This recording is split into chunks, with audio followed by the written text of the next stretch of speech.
Quack, quack, quack.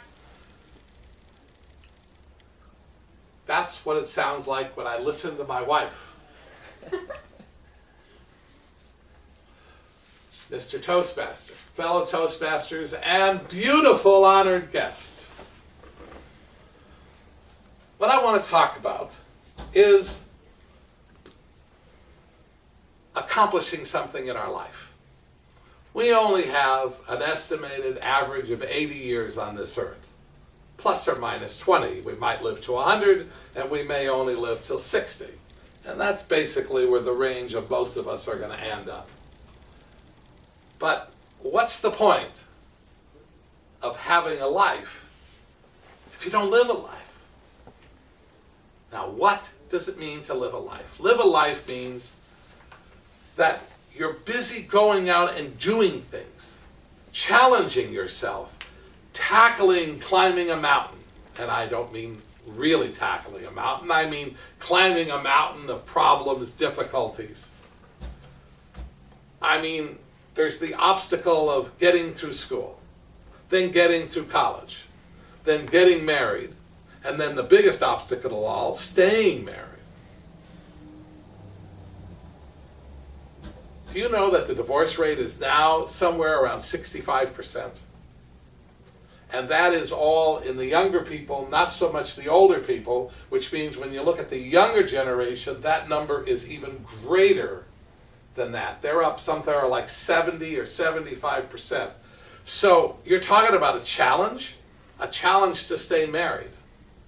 But life is an experience to be lived.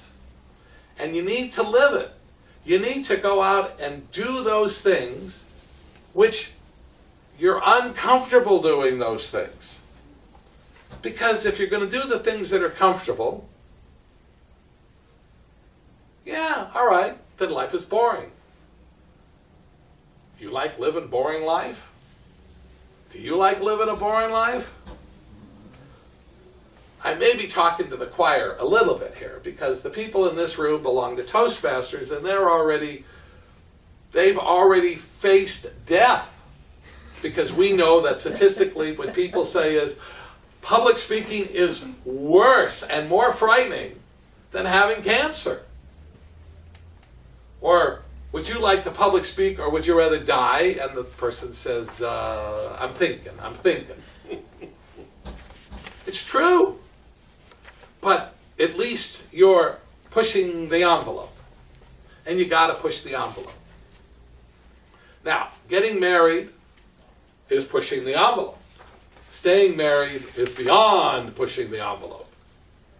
My old joke is, I would never get divorced because I would never give away all the money that I've built my life building up. And community property says if I get divorced, half or 3/4 is hers. She gets the house, I get the mortgage. She gets the kids, I get the alimony payments. She gets a life and I get the shaft. But we have to live through it. Now, my last speech was, and this too shall pass. And we talked about when things are really bad, they'll change. And when they're really good, you got to be aware they're going to change too. But now I'm talking about pushing the envelope of life. Now, one of the quotes that L. Ron Hubbard talked, and you know that I'm very heavily involved in that, he talked about life to be exciting means you have to risk your life about twice a day. Now, in England during World War II, you had all these bombs going on. They were bombing London. You'd think the people would go nuts. They would go insane. They'd be filling up the psychiatric wards. Do you know that this didn't happen? They handled it emotionally, being bombed and having their lives threatened with these bombings every single night. But after the bombing stopped and the war was over, that's when they fell apart. Because the risk wasn't there, the danger wasn't there, and they had this absence of energizing, which was a fear, energizing. And when people got injured and they stayed near the front and healed near the front, they healed. when they took them way back behind the lines and there was no sound of the bombing and the guns, they didn't heal so well. So man survives on challenges, thrives on adversity. One of my other speeches, I talked about how the fact I was in a lawsuit and it might cost me tens of thousands of dollars, and though I didn't want to lose, I wasn't bored.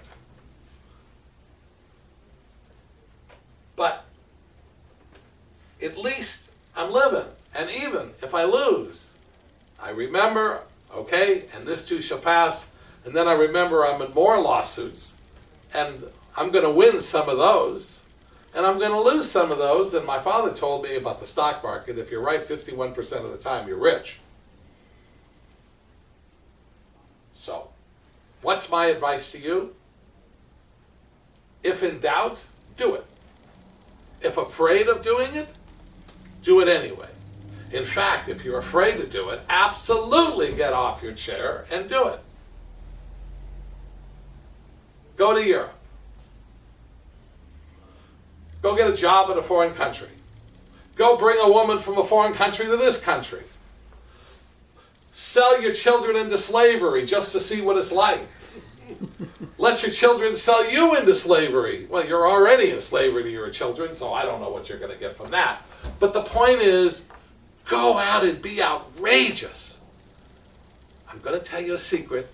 The doctors will never tell you this. Do you know you're not going to get through this life alive? You're not going to get through this life alive. You are going to die. Now, if you know you're going to die, then why not live every minute you got to the max? Just take it to the hill. Over the top, Go run the 4-minute mile. Now you got to run a 3-minute mile. But there are so many opportunities to test yourself. You're afraid to go surfboarding. Go surfboarding. I remember the first time I went surfing. I was in Hawaii. I was out in the ocean, and I had a board, and I didn't know beans. And I was nervous, and there was a Hawaiian standing in the water next to me. And he says, how you don't know what you're doing? I said, no, I don't know what you're doing. He says, get on the board. He says, when I yell stand up, you stand up. And I got on the board on my knees, and he pushed it.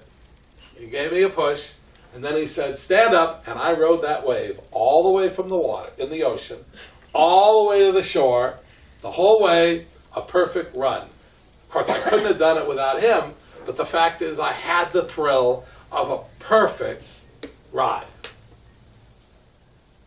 But I did it, and I didn't chicken out, and I felt the thrill. So your life can be really exciting if you do the things that you're not sure you should do. So go out and do it. For better or for worse, in sickness or health, till death you're gonna part. Just go do it. What's the worst thing that can happen? You'll die. Well, you're gonna die anyway, so what do you got to lose? Mr. Toastmaster. Thank you, Willard.